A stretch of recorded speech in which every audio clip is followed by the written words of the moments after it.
hearing me, let me know. So we've got people on Zoom and obviously people in person here. So this is our stream management and restoration workshop. We're going to try to have a hard end at the 1 hour, but of course, you know, if you have questions, feel free, we'll stay longer. But this is really meant for, first of all, anybody who has concerns about water quality, our waterways, our streams, and more specifically for our Curry's Fork watershed residents, and then even more specifically for some of the landowners that were part of these stream assessments that we had completed back in 2019. So we're trying to bring that back around and get back to talking about those specific priority stream sites. And there we go. So our agenda for today, so welcome. Thank you so much for being here once again. I'm going to give a quick overview of stream concerns just to kind of set the stage so we can have most of the time going to Dr. Bob Hawley's presentation here. And then I'll do a quick wrap up at the end with some current and upcoming landowner opportunities, and we'll have time for questions and wrap up from there. Okay. So if you don't know, this workshop is hosted by our Curry's Fork Watershed program, and this is a grant-funded environmental program supported by Oldham County Fiscal Court. So Oldham County works with the Kentucky Division of Water and receives grant funding that are U.S. Environmental Protection Agency funds that end up going to the Division of Water, and then we apply for grants, and then we get some funding here to help our streams here in Curry's Fork. I talked about sign-in. I think we're good on that. Zoom reminders, just please make sure to mute yourself. That would be really helpful. And I've already talked about the meeting being recorded. All right, so quick intro just to set the stage here. This is a map of Oldham County streams. So many of our streams in Kentucky are monitored by DOW, or the Kentucky Division of Water. And this map is symbolized based on the water quality of our streams here in specifically looking at Oldham County. This yellow outline is the Oldham County boundary. And what I really want to tell you is that these streams in red here, and I've circled specifically the Curry's Fork streams, but the streams in red, which includes both Curry's Fork and then Floyd's Fork here in the south end of Oldham County, those are red because they do not meet water quality standards. So that's determined by the levels of bacteria, which are too high, as well as the acceptable levels of oxygen, which are too low to support wildlife, aquatic wildlife. Up in the more northern part of Oldham County, you see streams that are coated with this color green and yellow, and that's Harrods Creek. And so those streams are either green, do meet water quality standards, or yellow, partially meet water quality standards. So we're looking here specifically just at data collected and that data in relation to water quality standards. Okay, so what do streams look like that don't meet water quality standards? And these are things that you all have probably seen or are concerned about. So when it rains, we get a lot of stream erosion, so we might see brown streams. That erosion leads to exposed roots, ripping out our stream banks, exposing tree roots, fallen trees, exposing utility poles, having drainage swale and drainage easement issues along properties, flooding. So there's a lot more flooding people are noticing now, you know, in your backyards, algae blooms happening, streams being completely blocked by debris, fallen trees, limbs, and litter. So these are things that I imagine at least one, if not more, of these issues you all can relate to, and is probably why you're here tonight. So we have our Curry's Fork Watershed Plan. So this plan was completed in 2012, and it's a comprehensive report of stream concerns as well as solutions. And within this plan, we have this map here that you can see. And this is a map of stream restoration priorities. What areas in the watershed were determined to be most critical for taking action for stream restoration? So in 2019, Oldham County hired Sustainable Streams to assess some of these high priority sites and develop concept designs to outline potential next steps. And that's where we are today. So Bob's going to get into stream assessments as well as results, and Just want to give a quick introduction to Bob. So Bob Hawley is the principal at Sustainable Streams, and that's a company based out of Louisville that specializes in stream restoration and stormwater management, working with over 120 miles of having over 120 miles of stream restoration experience. And Bob's been working on the Curry's Fork Water Plan since its inception in the early 2000s, when he served as the primary author on the original grant application for the Watershed Plan. So we work closely with Bob a lot, and Bob's been really wonderful to work with, and I'm excited to have him here tonight.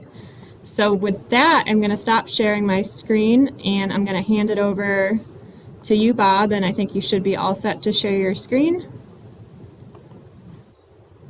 And I'll put in that concept design link once again in the chat for you all. So whenever you're ready, Bob, thanks. All right, and everybody's just seeing one screen, right? Thumbs up. Yep, you're good. All right, and if you can't hear me, let me know. Okay, everybody, want to save time for questions, but gonna dive in here. Yeah, thanks for having me.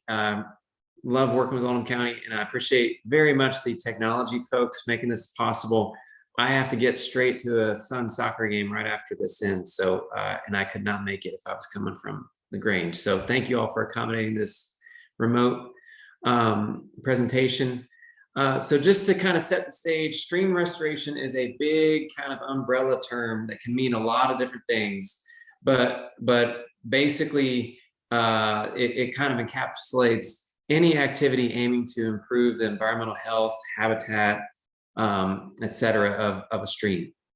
And so it can include things like bank stabilization projects, where you take a stream like this that's eroding into a road, and you regrade it, you add some bioengineering along, some rock along the toe of it, and get it reestablished with vegetation. It can include adding habitat structures to make the habitat better for fish and other organisms. Channel reconfiguration, so like re-meandering a stream that was channelized historically, getting rid of dams and culverts, doing things like hydrologic restoration, so like stormwater management to slow the water down and get the pollution out of the water in the first place before it ever hits the streams, and even riparian reforestation. So a lot of it's a big tent, a lot of options in the stream restoration toolbox. Why do streams need restoration? This is kind of just a helpful background for folks. But whenever you talk about stream erosion, people say, streams are natural, don't they just naturally erode? And that's true. Streams are natural systems that are trying to find a balance between forces trying to erode them and forces trying to resist that erosion. And if you give a stream enough time and enough space, it will find its own balance with the system, with the setting that it has. This is a stream out in Yellowstone, and it's easy to see where the stream used to be with all these old scars in the valley. And it's been evolving to try to maintain a balance with the system that it has out there. And I use it as a picture because it's, without a lot of vegetation, it's easier to see the river. But anyway, for any given setting, there are a lot of forces trying to cause erosion, and there are a lot of forces that are trying to resist that erosion. And so things like how much water is in the stream, the flow rate, how steep the stream is. Steep streams have a lot more power than flat streams. How deep the water is. How deep the water is on the floodplain, because that can cause erosion on the floodplain, and then even how steep the valley is. Those are all things trying to erode the stream. And then a lot of things try to resist that erosion. Everything from like the bed material, the sediment size, and how much it has, the channel width dissipates energy, and how strong the banks are, whether they have good vegetation, whether they're tall and unstable or gentle and flat and short. And then even the amount of wood in the stream. The wood is a really important piece of resistance. And if you kind of just step back and think about how we've changed streams in North America since Europeans first came to the continent, we've been basically tipping the scales towards erosion, and we've been reducing at the same time, reducing a lot of the resistance. So urbanization has been happening in Oldham County, as you know, and that creates a lot more stormwater runoff that gets more water to the streams than used to get there, and that leads to higher flow rates, which can lead to more erosion. Streams have been steepened since we first colonized the continent. You know, a lot of streams used to have a nice sinuous path. Curry's Fork in many places is shoved up against the hillside, and you know, so that the farmers could farm the forest, the floodplain, and keep the floodplain dry. Well, when you straighten a stream, just like when you ski straight down a hill, you go a lot faster than if you go curvy back and forth, right? So straightening a stream makes it steeper. That's more energy, more erosion, and it also leads to greater depth, which also means more erosion when you channelize the stream and you kind of entrench it and block it off from its floodplain. Floodplain encroachment is another thing that concentrates a lot more energy in the streams instead of spreading the energy out on a broad floodplain. By filling in floodplains and keeping the water in the stream and not on the floodplain, it leads to more erosion. And so again, kind of tipping the scales towards erosion and away from resistance. And then, you know, we see a lot of streams that have the banks mowed all the way down to the water's edge.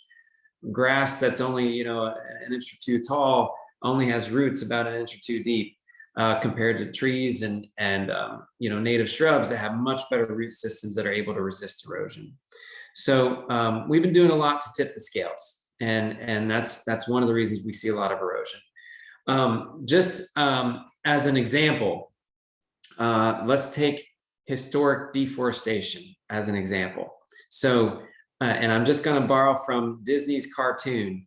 My kids found this on YouTube one day, and I thought it was a nice example of, it's a cartoon, it's a fable, but it's set and it's based on what really happened. So when we first settled the continent, we you know, started cutting down all the trees to use for homes and railroads and fuel for our homes.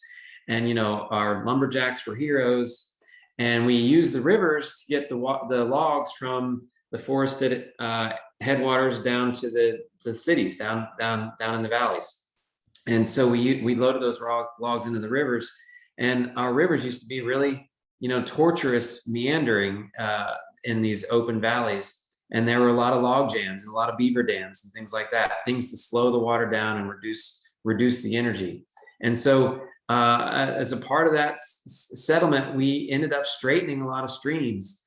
And, you know, that was, you know, kind of a, you know, that got the logs to flow down to the cities better, but it also opened up a whole lot of floodplain for farming, right? So that's kind of been the history of a lot of the streams in North America, and especially in Kentucky. And what happened, especially in Kentucky, is once we cut down all the trees on the hill slopes, that made our hill slopes very unstable and sent a lot of soil down into our valleys. And so this has happened in a lot of the eastern US, where you have, before European settlement, you had really shallow streams with really accessible floodplains. And then after we cut down all the trees, we sent a lot of sediment down to these valley bottoms, and that started building up the sediment in the floodplains and making the streams more disconnected from the floodplains. And now we're seeing erosion into that floodplain material. We call this post-settlement alluvium to sound fancy, but it's really just a lot of sediment that's built up in the floodplain.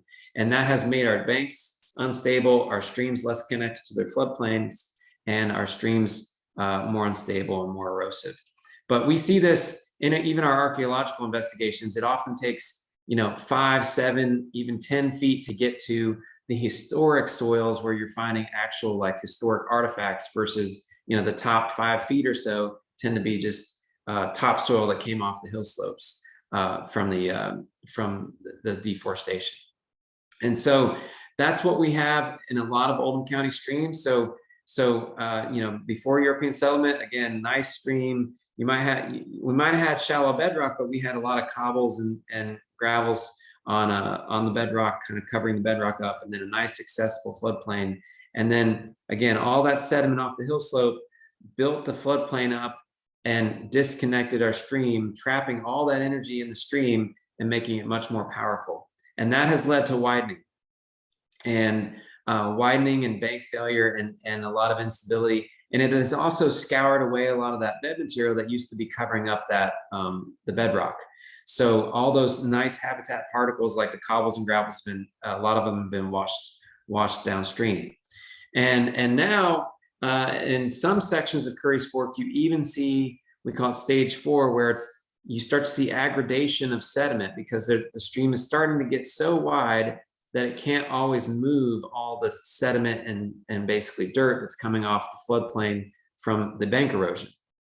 And then, but we're still pretty far away from this. This is the end point of this kind of unstable trajectory where eventually the stream will have gotten so wide that it won't be able to mobilize that material, and that material that will stay stable long enough that new permanent vegetation can get established.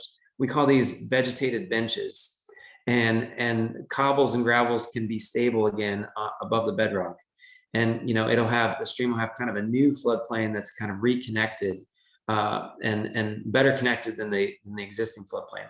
So this pattern of instability and this pattern of channel evolution, we see it in laboratories. We see it across the Midwestern U.S.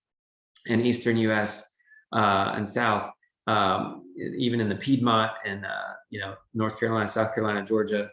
We see this pattern of channel evolution, and we see it in Curry's Fork as well. So what is the condition of your streams?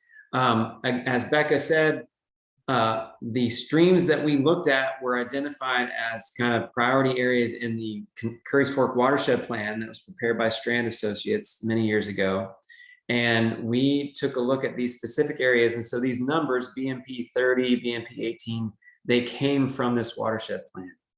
And so both of these reports are available. I think Becca said she even had some of these copies printed for you.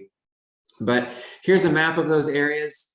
And so BMP 30 up here is also called we're calling it the Briar Ridge Winding Creek Road area. So if anybody kind of lives up by 71 near Kentucky 393, back in this neighborhood, this is BMP 30. And then farther to the south, we call this Carriage Point Drive section. It's also known as BMP 18. And then farther upstream, kind of at where Kentucky 393 crosses, we're calling this the Centerfield Elementary and Highway 393 crossing area. So we're going to focus on those 3 areas. Okay, so I believe Becca said she has some of these printed.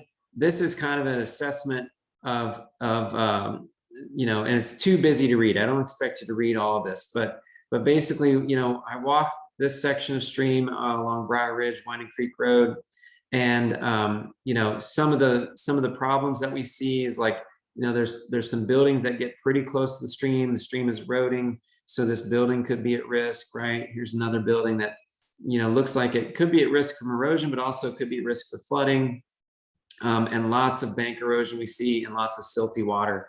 And I know you can't really see these pictures on the PowerPoint, so I've got some representative pictures that kind of summarize. Here's kind of representative pictures of the poor habitat conditions in this stretch. So we see lots of bank erosion. Again, you can kind of tell, like, here's probably the original floodplain elevation from a long time ago before we sent down all our soil. And then this is probably all post-sediment alluvium that has made our streams less stable and has led to a lot of erosion. And so we see lots of bank erosion, lots of trees at risk, like Becca mentioned, lots of exposed roots and leaning trees and falling trees. And then, again, some buildings that are adjacent to the stream that, could be at risk from erosion, continued erosion. They could also be at risk for flooding. And I believe there's even been a FEMA buyout of a property that had a lot of flooding in this area. And I think we can talk about that later. But anyway, this is kind of some representative photos of this stretch. Now, on the positive end, there are some sections on this stretch where the stream has become so wide that a vegetated bench is starting to form. So you can see here's some cobbles and gravels that have started to deposit, And those have started to get colonized by grasses and herbaceous cover. But then there's even some sycamore saplings that have started to become colonized.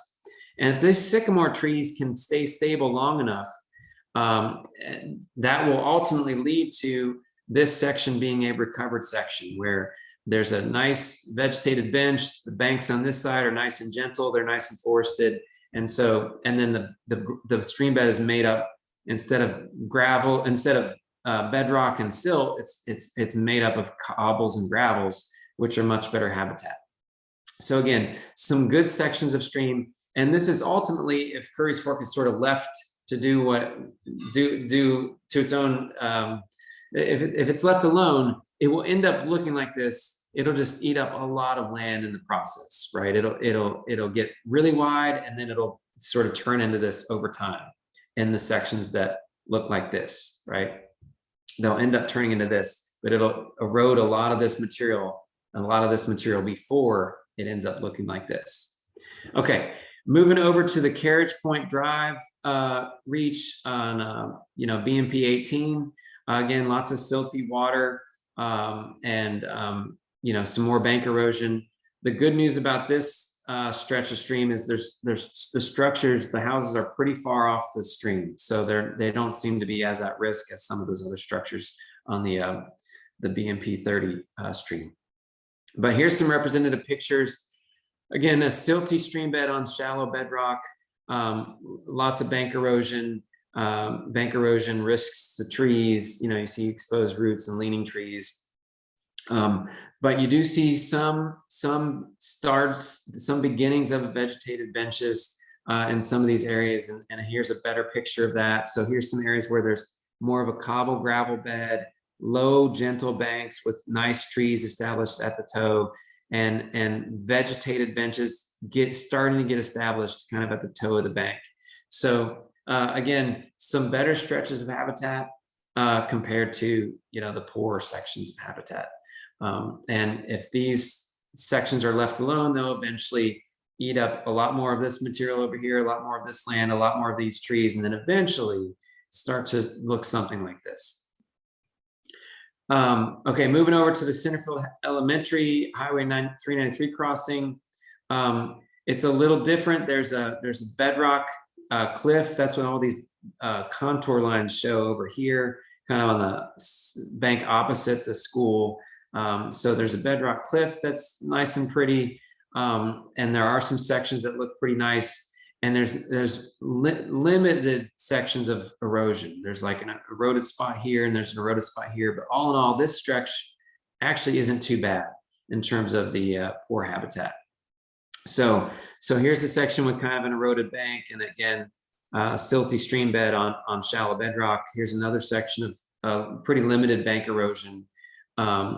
Another thing about this section, especially being close to the highway, where honeysuckle tends to spread, is we see a lot of honeysuckle down, especially down by the highway crossing.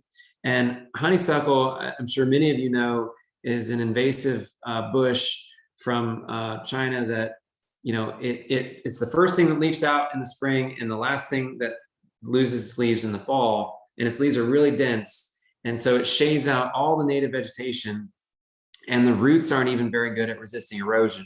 So you end up losing all the herbaceous cover because honeysuckle shades it out. And you also lose your next generation of trees because the trees can't get established below that honeysuckle canopy. And so honeysuckle is a bad problem for not only stream health, but the future generations of the forest. So whenever you have a chance to remove honeysuckle, I would definitely advocate for that.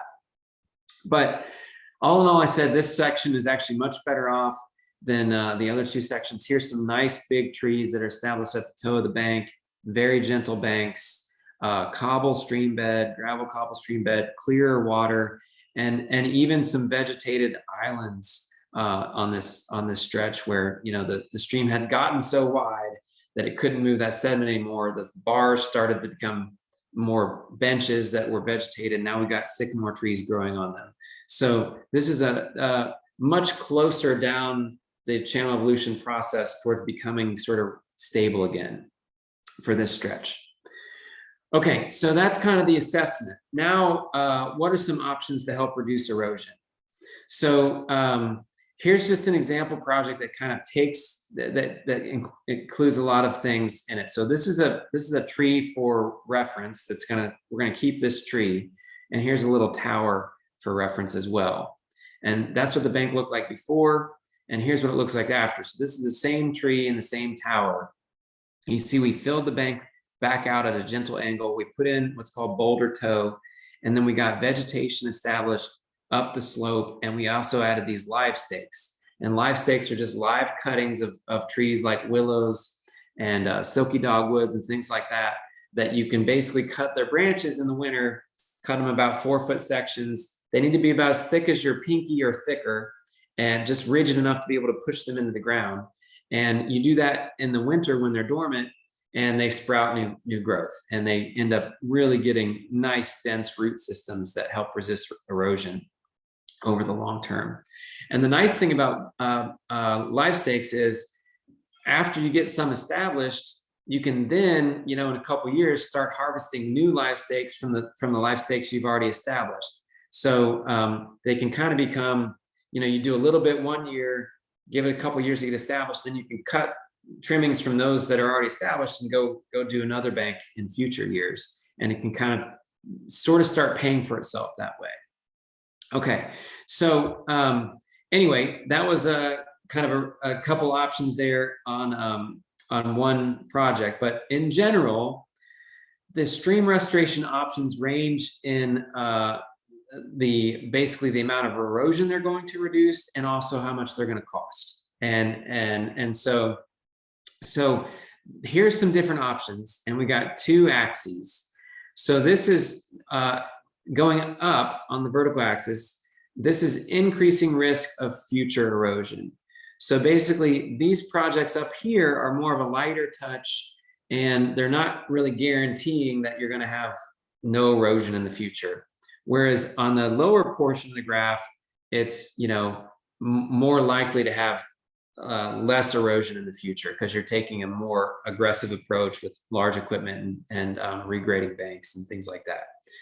On the horizontal axis is basically increasing cost, time, complexity, the number of properties you need to even make a project feasible, and the level of conservation easement restrictions. So basically, live stakes, they can cost basically just a handful of dollars all the way up to $10,000, depending on how much of the bank you want to do. If we did all of those stream reaches, all those many thousands of feet of stream, with all live stakes all at the same time, all purchased from a nursery and all done professionally, it would probably cost $200,000. But these costs that I've got here are just sort of relative to each other, just so you can kind of see how much does live stakes cost compared to other options. Okay, so these costs are really just for comparison purposes on this slide. But another option that we've done in Oldham County is hand-placed log structures. Becca mentioned a lot of logs getting into the stream. That's a natural process, but sometimes a log falls and it's not really doing any good in terms of, it might be deflecting flow into the bank instead of deflecting flow into the middle of the channel and reducing erosion. So we've been kind of doing a lot of hand-placed log projects where we're trying to use the wood that's already in there or already about to fall, and getting it oriented in a way that redirects the erosion towards the middle of the stream instead of and off the bank. But anyway, those types of projects cost, in the neighborhood of $5,000 to $20,000, depending on how many feet you want to do, if you have wood available on site or if you have to haul it in, those kind of factors. Then you can do things like targeted bank restoration, where on a really problematic bank, you go ahead and bring out equipment, regrade the bank, put in some rock toe along the bottom there, and those kind of projects, have different funding options, but they're pretty competitive to get. But they tend to be, on the order of maybe $50,000 to maybe $250,000, depending on how much of the bank you want to do, and how steep it is, and how much rock we need, things like that. But again, more cost, more complexity. But regrading a tall, unstable bank is a lot more likely to prevent future erosion than just shoving a bunch of live stakes into a tall, unstable bank. So that's why we're kind of moving down vertically. And then finally, we have comprehensive restoration or stream mitigation, where the project is big enough and enough length to qualify for some entity to take it on as a stream mitigation project. Those projects can be anywhere from $500,000 to $1.5 million, or even more, depending on how many properties, how long you do it. But that's a much more comprehensive approach, and it can involve stream re-meandering and things like that. Lots of regrading, getting the stream better connected to the floodplain, and then a total reforestation of that corridor. So again, low cost, but probably not going to stabilize an unstable vertical bank that's 5 feet tall, but very low cost relative to this will work. This will stop a bank from eroding, but it costs a whole lot of money and requires a whole lot of length to even be worth it. And then you've got this kind of middle ground where you can do a targeted approach, but funds are kind of limited for that. So moving back to the BMP reaches, we put together some concepts, and we basically we were basically tasked with kind of what are the end members of this. So we can basically do live stakes, or we could do comprehensive mitigation, and we didn't really look at the middle ground. We just looked at here's live stakes, how much would that cost, and then is it kind of a candidate for stream mitigation.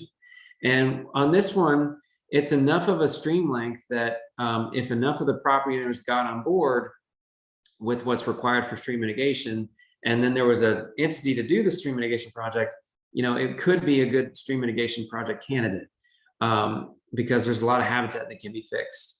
But alternatively, if folks didn't want to go that route, you could just plant a whole lot of live stakes through here. And to do it all in one, it would probably be, I think I have it in the memo there. I think it's on the order of like $150,000 worth of live stakes if you did it all at once.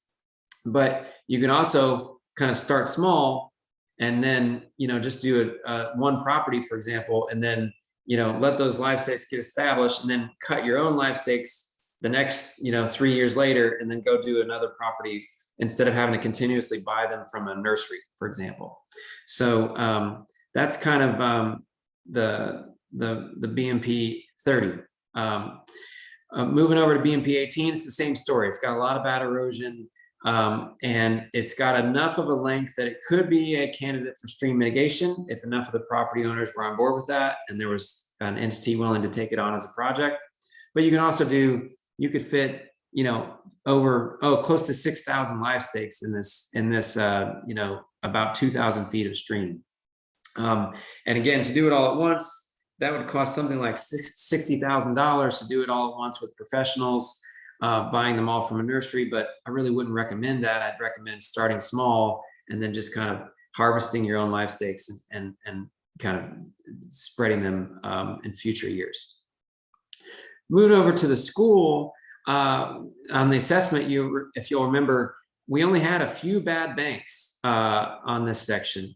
And so, one option is just go ahead and just get a few live stakes in at this spot and a few live stakes in at this bad spot. And otherwise, doesn't really need a lot of bank restoration relative to how bad the banks were at the other spot, or the other two spots. But the school has a lot of undetained impervious surface. So when it rains, it hits the roof, hits the parking lot, and it flows into this floodplain, and then it gets to the river or gets to the creek.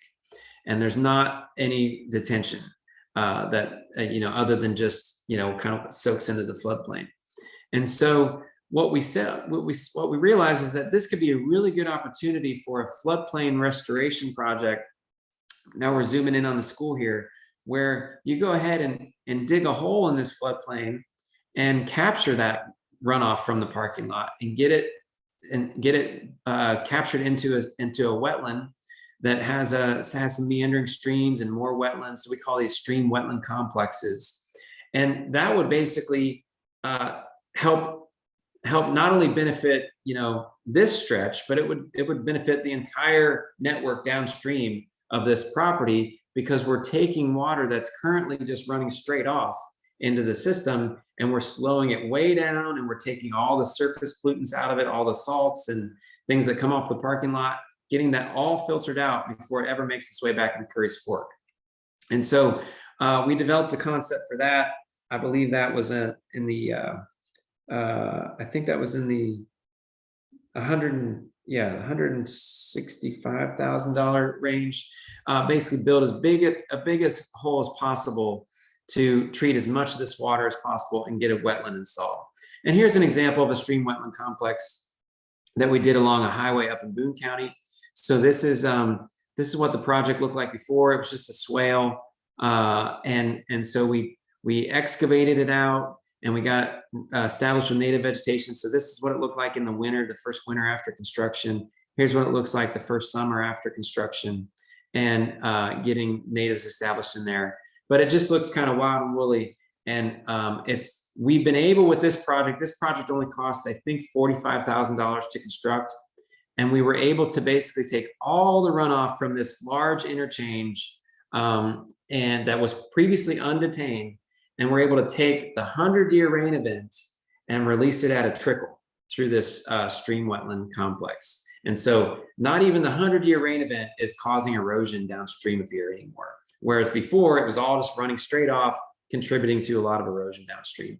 So you see, like, any opportunity we have in the floodplain where you can't really put a building there anyway because it's in the floodplain, trying to do things like, get more storage installed, slow the water down. That's another option.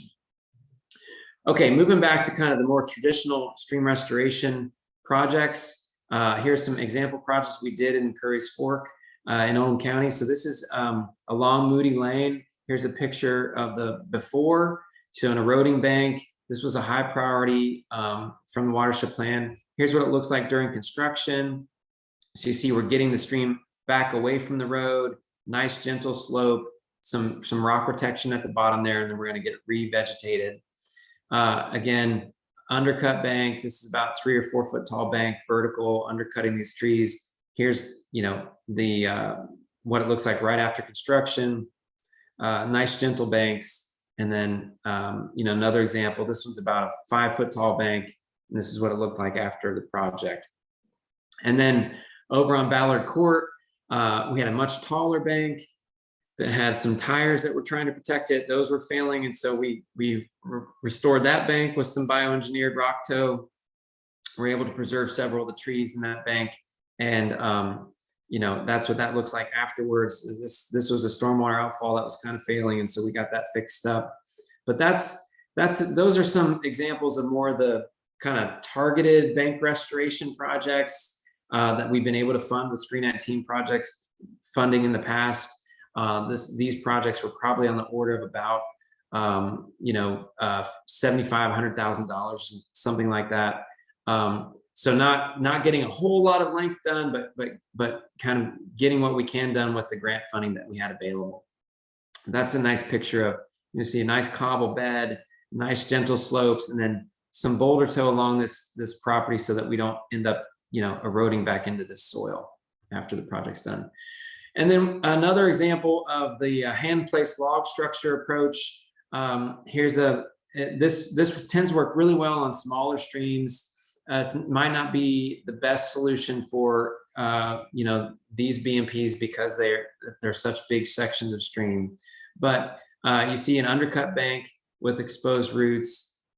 There was a tire in there that we got out, but basically we just got a lot of logs placed in between these exposed roots so that we can get the flow. So here's a before picture, here's an after picture, and we're getting that flow deflected off the toe of the bank and back out into the middle of the channel. And then you can see that now we've got vegetation growing along the toe of the bank, and the main current is out here in the middle instead of being slammed up against the toe of the bank, right? So again, you see these logs are sort of shoving the flow out here away from the toe of the bank. That's the idea. And you see some sediment kind of building up here. And so that's the idea with the log structure approach. And it might not be necessarily appropriate for these stretches, but it's something that has worked really, really well in small streams. And then moving over to the kind of the most expensive, most aggressive, most red tape option is stream mitigation.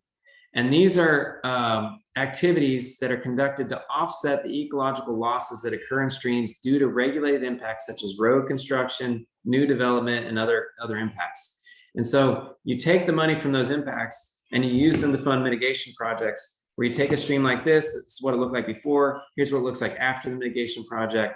Really nice stream, gravel, cobble habitat, low banks, very good native vegetation, nice accessible floodplain. That's what these stream mitigation projects look like. Oldham County has had several stream mitigation projects. This is an example conducted by the University of Louisville Stream Institute and the Kentucky Department of Fish and Wildlife. This is the restored stream in the stream mitigation project. And here's what it looks like in the winter. So you see kind of a skinny stream, nice accessible floodplain, wild and woolly vegetation. All of this is protected by a conservation easement that's at least 50 feet from the top of the bank on both sides. No mowing, no real management of any kind. You can go back there, you can access it, you can fish it, you can walk through it, but you can't go in there and mow it. So that's what those stream mitigation project looks like. So kind of, again, wild and woolly look, but really nice habitat from a habitat perspective. And you can see evidence of the flows getting out on the floodplain. You see all these trees that, they were planted as tiny little bare roots and live stakes. Here's a bunch of willow live stakes that have grown into large trees, probably 10 years later or something. So again, nice connection to the floodplain, and lots of wood in there for habitat, deep pools, shallow riffles, rocky habitats, submerged wood, really good for macroinvertebrates and fish. And so, that's kind of a very good representative mitigation project, and it's right there in your county in the Curry's Fork watershed. Another example is the Oldham Reserve. On the Oldham Reserve, it was what's called a permittee responsible project, where they had some stream impacts in order to put in the road that they wanted to put in to make that developable. And then to offset those impacts to those streams, they restored a section of stream that they could restore and then put it into conservation, so it's permanently protected. And so here's some pictures from the Oldham Reserve project. You see, again, very accessible floodplain with nice native vegetation, kind of a cobble bed, pretty narrow stream. Again, kind of riffle pool, and then, conservation easement, no mowing, no management back in there other than just kind of walking and accessing it by foot. So it's an option for some streams, but how does it even work? Okay, so stream mitigation, you do these big projects, right? But how do you even fund them? How does that even come about? So basically, you have a development or a roadway project that impacts some streams, and they pay into a mitigation bank or an inland fee program, where they basically pay for the amount of streams that they're impacting, and basically the currency is stream credits. And those stream credits, they buy so many stream credits for the amount of streams they're impacting, and then those funds are used to restore an equal amount of streams to compensate for the streams that were lost. And so, this can come in 3 different forms, but all these impacts and the stream mitigation projects, they all have to be approved by the Army Corps of Engineers, and that's a kind of a long permitting process. And whether you do what's called a mitigation bank, an inland fee program, or a permittee responsible program, all stream mitigation projects require a permanent conservation easement or deed restriction, minimum of 50 feet from the top of each bank forever. So there's, again, no mowing, no cutting down trees, no management of really any kind. So that's kind of the catch, right? Like, you get this nice source of funding, but you have to you end up getting a nice stable stream that doesn't have erosion. It's really good habitat, but you cannot mow within 50 feet of the top of the bank. So This is kind of more kind of nitty gritty how stream credits are calculated. There's a paper that you can access for free online if you're really interested in this. It's kind of really in the weeds, but and the big picture on stream mitigation is that it's habitat focused. So, you know, if you have flooding problems, a stream mitigation project can certainly benefit the flooding. It can reduce the flooding, but it can't be the primary goal. The primary goal has to be restoring the habitat. You know, if you've got a bank here and your house is right next to it, there's no way you can fit in a 50-foot conservation easement. So unless you want to move your house, you can't really do a stream mitigation project on that spot, right? So that's kind of the thing about the stream mitigation program. The Army Corps has to approve all of them, all stream mitigation projects. The nice thing about the Curry's Fork watershed is because it has a watershed plan, because you've got such energy behind improving the cleanliness of the water, improving the health of the ecosystem, reducing stormwater runoff, improving your sewer systems and your septic systems. You got all this momentum. The Army Corps would be more likely to fund stream mitigation projects in a watershed like that than in a watershed where there's poor water quality and nobody's doing anything about it. So that's kind of going in your favor there. The last thing about stream mitigation is that it takes a very long time. And you know, the first thing that you need to do is basically develop a memorandum of understanding with property owners that says, we all understand that we're going to have to do at least a 50-foot easement from the top of the bank. And we understand what that is and we want to participate, right? And then once property owners are on board, and you've got a really nice long project and you got a mitigation bank ready to do the project, then you start paying for things like survey and data collection, preliminary design, doing the easements, getting the mitigation plan approved by the Army Corps of Engineers, which takes a long time, getting all the permits in place. Then you finally go to, you know, construction. And then after construction, and this is, you know, say this started in 2020, just arbitrarily, construction might be ending in 2027. Well, then you got to monitor it for at least 5 years to make sure you actually have the habitat that you promised you'd restore. Because, you know, the mitigation is trying to offset the losses of actual streams that were impacted. We want to make sure that those losses have been replaced, and it's not just we built it and then we walked away.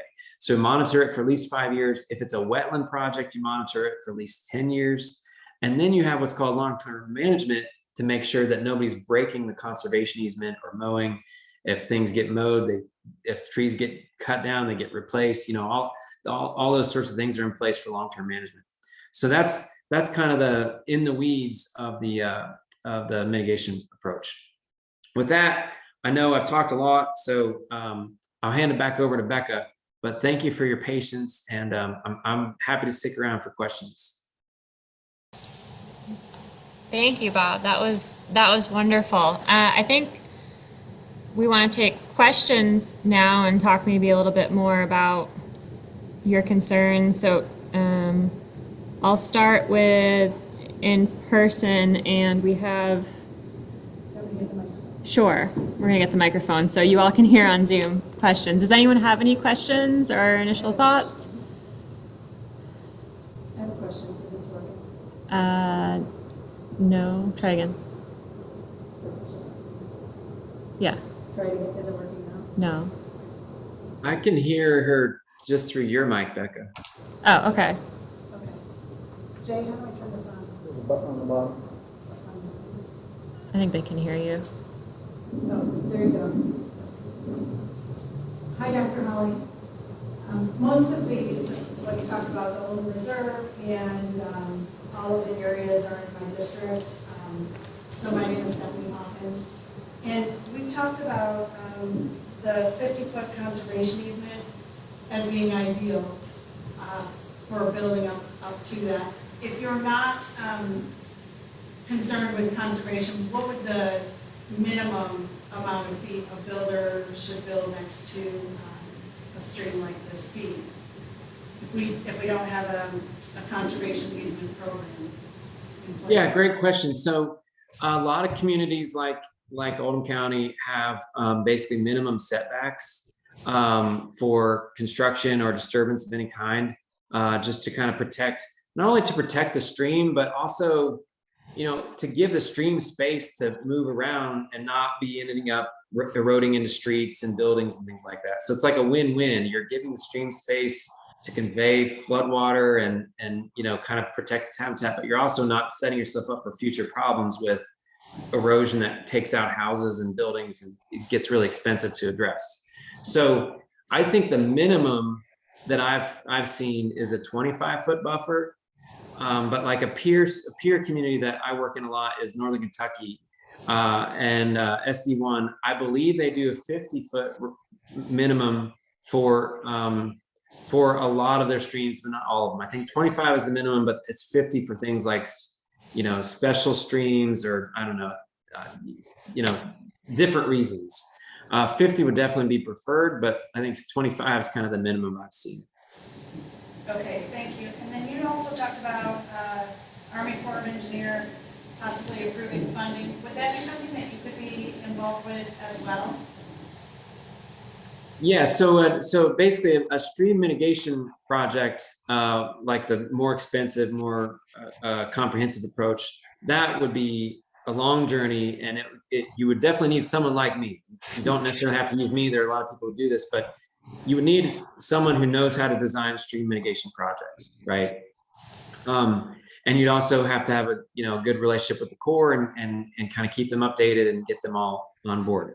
Now, if you were just going to do like what we did at Moody Lane, where it's just it's just like using 319 funds or even maybe stormwater funds to do a more targeted bank restoration project. You don't necessarily need a conservation easement for that, but you do need an Army Corps permit for that. And so again, if you're putting equipment in the stream, or if you're putting rocks or fill of any kind in the stream, you need an Army Corps permit. You also need a Kentucky Division Water permit and some other things like from U.S. Fish and Wildlife. And that you would also need someone like me. Again, I'm not the only one who does this, but someone who knows how to design stream restoration projects and walk you through that permitting process. Thank you. I've been with Becca and what we've done in the live stakes, and it's a great project, but I think to do that whole strip would be very arduous and time consuming. So maybe something a little bit more aggressive might be in Oldham County's future. 100% agree. Yeah, you could do it with live stakes, but it sure would be nice to do a little bit more, address more of the bank erosion with the equipment. I have a question on the easement. I'm in the Winding Creek area, and trying to figure out, obviously my property butts up to the creek, but it doesn't go right up to the creek because there's easement as well as maybe Oldham County school property. So what's the rule there with the easement, and what would we be responsible for in that part of the creek? Did you hear that okay, Bob? I didn't hear that. Do you mind repeating it? I don't know if the mic is working or not. Check, check. Travis.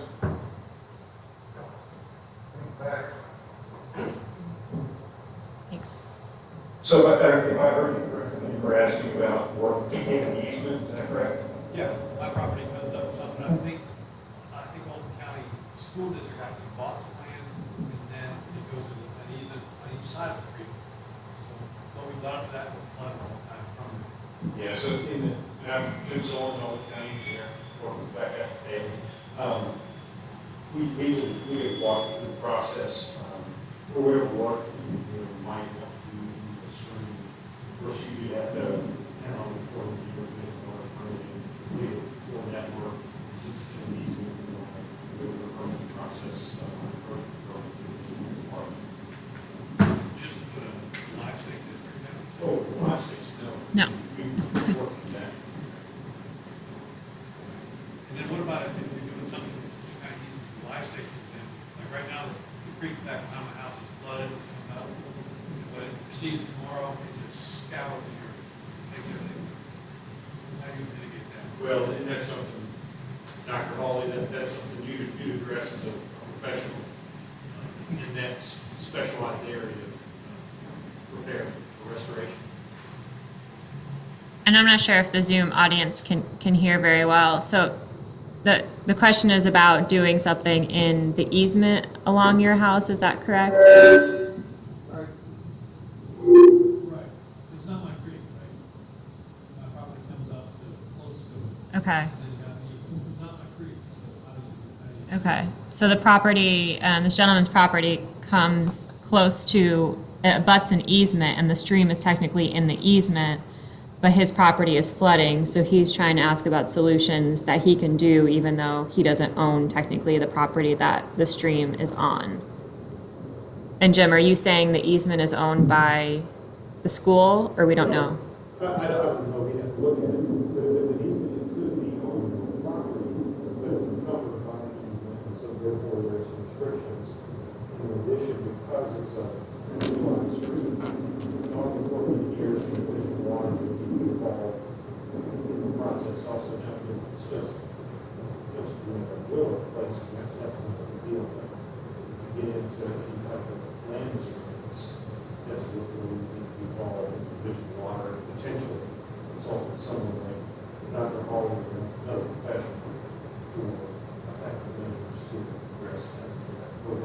Without seeing the specific case in the easement and property lines, it's kind of a case.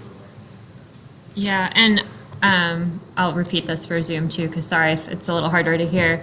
And one thing that I didn't really clarify very well is one of the reasons that we're having this meeting is because, as Bob, I think, really did a great job of laying out, we've got these different options, you know, the live stakes, which we've been doing in Curry's Fork for a little while now. That's, you know, really landowner led. Everything here is, you know, to make a good point, is really landowner led. So getting the landowners here to the table to say, you know, we've got some stream assessments, we have kind of these different options. What do you all want to do? These are your properties, so we can help fund the live stakes, which is kind of the low-hanging fruit option.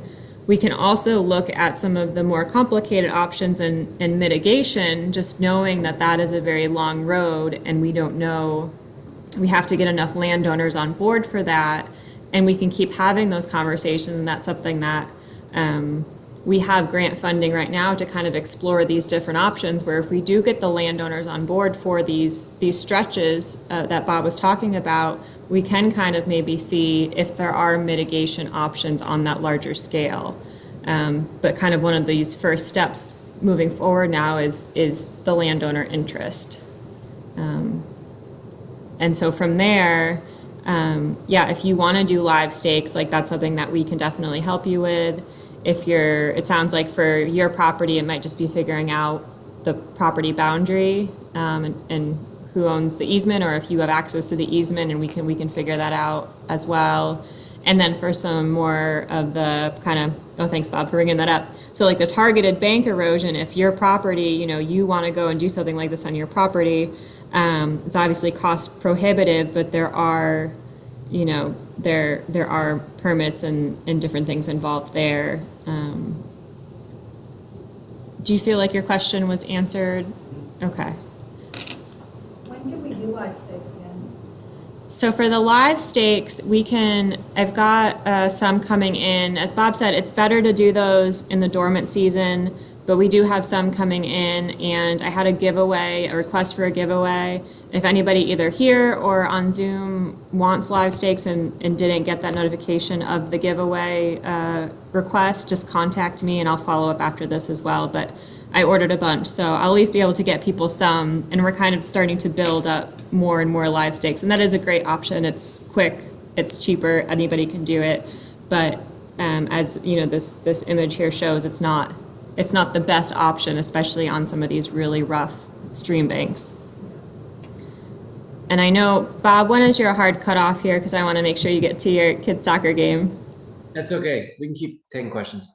Okay, well, don't, if you gotta go, you gotta go. I understand. Were there any more questions here? Okay. Question on Zoom. So what would the next steps in getting the center field water pools going? And Bob, do you want to maybe take that one first? Yeah, the school project the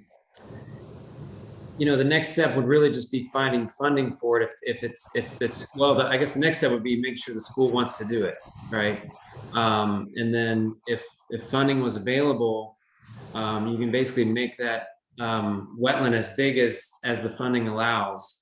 But the nice thing about that project is not only does it treat currently untreated stormwater runoff, so you're slowing down runoff from the school, which is currently untreated and probably a little polluted, but you're also taking excavation out of the floodplain, and getting that sediment out of the floodplain lowers the flood level in Curry's Fork.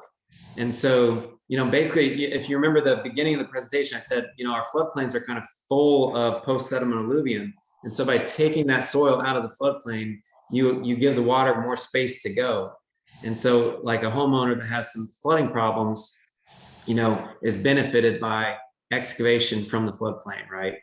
So that project would be a benefit for flooding, in addition to a water quality benefit and a habitat benefit.